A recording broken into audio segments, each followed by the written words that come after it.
Support for Swan Song is brought to you by viewers like you. Thank you.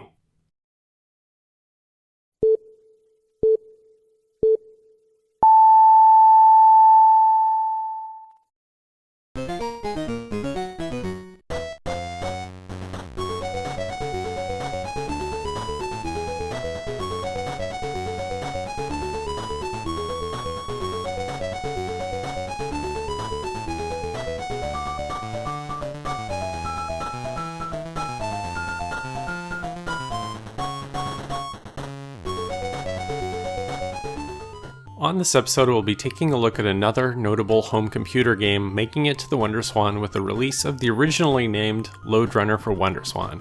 It was developed by Aisystem Tokyo, published by Banpresto, and released on April 20th, 2000. Nice. I should have covered the history of Aisystem Tokyo back in episode 14, as they were the developers of the WonderSwan launch window golf title Nice On, but I forgot, so better late than never, I suppose. Aisystem Tokyo was founded back in May of 1989 as a Tokyo-based development subsidiary of a parent company known as Aisystem. They did a whole bunch of things. They wrote and sold their own computer software, they did contract development, and they could make websites. Pretty standard stuff so far, right? But they also ran a web-based BBS that was known as iTown. From what I can tell, it looked like it blurred the lines between early web portals like Yahoo or InfoSeek and two-channel style message board software. So that covers what was running out of the software office over in Tokyo, but they also had a more management-focused office back in Chiba, and that's where they offered computer classes to anyone who wanted to learn how to use them. They also seemed to run some sort of temp worker agency out of there as well. To me, it's just kind of shocking that they would be doing all of this out of two offices when they were just a 16-employee company. Aisystem Tokyo had quite a lot of video game output between their founding in 1989 and their bankruptcy in 2005. In terms of raw volume, they were probably best known for providing programming assistance on a ton of pachinko titles in the early 90s.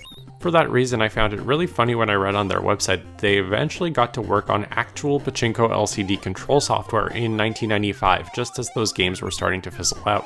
Aisystem, their parent company, started developing a network to enable playing Go over a modem in 1986, eventually leading to the creation of the GoNet network, which ran from 1988 to August of 2021. Aisystem Tokyo would develop network protocol compatibility updates for Sony's MSX2 client Ego Club throughout the 90s, as well as develop two new GoNet clients for the Mega Drive in 1992 and Windows 95 in 1996. But the biggest outliers in their game repertoire had to be the PlayStation port of G-Darius and the Saturn port of Darius Gaiden. Looking at their output, you would definitely not expect them to be responsible for two major ports of a hardcore shmup series, but they totally did that. Originally published by broderbund in 1983 on the Apple II and other contemporary computers, Lode Runner is a puzzle platformer where the player navigates labyrinthian levels of ladders and monkey bars while attempting to collect all of the gold pieces and dodging enemies. Collecting all of the gold pieces spawns a ladder to the top of the screen, which they must climb in order to reach the next level. While I do think it's fair to call Lode Runner a platformer, it does stand out for not giving the player the ability to jump. Instead of jumping, players have the ability to dig holes in tiles adjacent to their character, but not directly under them. Digging a hole into the map allows you to either trap wandering enemies and walk over them, or dig and find pieces of gold that are buried under layers of blocks. A year later in 1984, Lode Runner would become one of the first third-party games released on the Famicom thanks to the fine folks over at Hudson Soft, and this would take Japan by storm. While it would feature only a third of the level count of the original Apple II version, it did come with a level editor which would save to the Famicom Data Recorder tape drive. It would become the first third-party game on Famicom to sell over 1 million copies. While Lode Runner was far from being obscure out here in the West, it is one of those rare Western computer game franchises of the 1980s like Wizardry and Spelunker that really blew up in Japan and became more popular and culturally relevant there than it ever did here. Funnily enough, since 2009, the Lode Runner intellectual property has been under the ownership of Tozai Games, a publishing company founded by ex-IRAM developers, which also owns the Spelunker IP. Unlike many other Lode Runner games which just feature levels from the original Apple II version and call it a day, Lode Runner for WonderSwan is a collection of 126 entirely new levels, some of which make use of the all-new water tile type. Water will flow into any void that the user creates next to or under it, which adds a whole new dynamic to levels which isn't present with the other more static types of tiles. Water slows you down when you're in it, unless you choose to wear a dive suit, which lets you trade ground speed for speed on the water. While Lode Runner for WonderSwan is frequently on lists of games that don't require any Japanese to enjoy, I do want to point out a pitfall that I have seen a surprising amount of players who can't read Japanese fall into. Before each level, the game asks you if you want to wear the dive suit, and it defaults to the cursor being on the yes option. And yes, this is even the case on levels with no water tiles. Wearing the dive suit slows you down significantly on ground. While you can outrun enemies on ground without it, you'll slow down to the same speed as basic enemies while wearing it, and every mistake you make will result in enemies closing in on you. This makes the game far more stressful, as your walking speed means you'll never be able to recover from any mistakes, but the entire game can still be beaten wearing the dive suit if you're still up for the challenge. Putting aside this implication on players with a language barrier, it is kind of a strange choice to be presented with in-game. It's not explained to you what the dive suit is for, you won't run into water tiles until World 2, and you manually have to switch it off every single time you retry a level.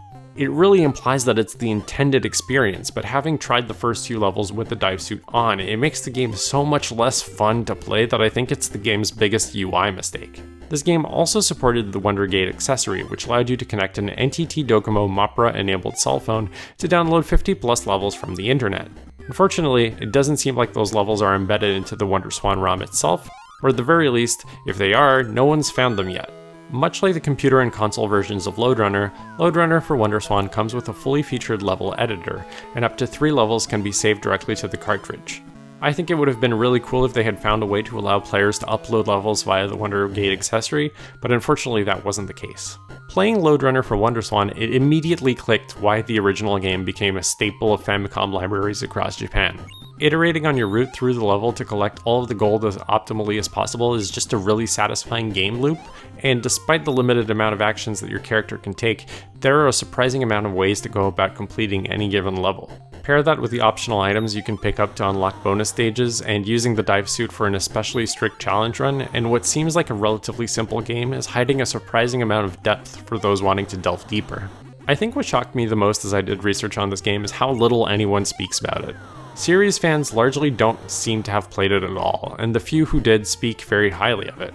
On paper, it makes a lot of sense why. Lode Runner for WonderSwan is one of the last wholly original titles in the series to stick to its classic 2D gameplay formula, and arguably one of the most content-rich titles in the entire series, even ignoring the WonderGate downloadable levels. It absolutely knocks it out of the park. Series fans who don't know about this one or overlooked it should definitely check it out, and it seems like a fantastic on-ramp for anyone who's new to the series as well. Well, as long as you watch out for the dive suit.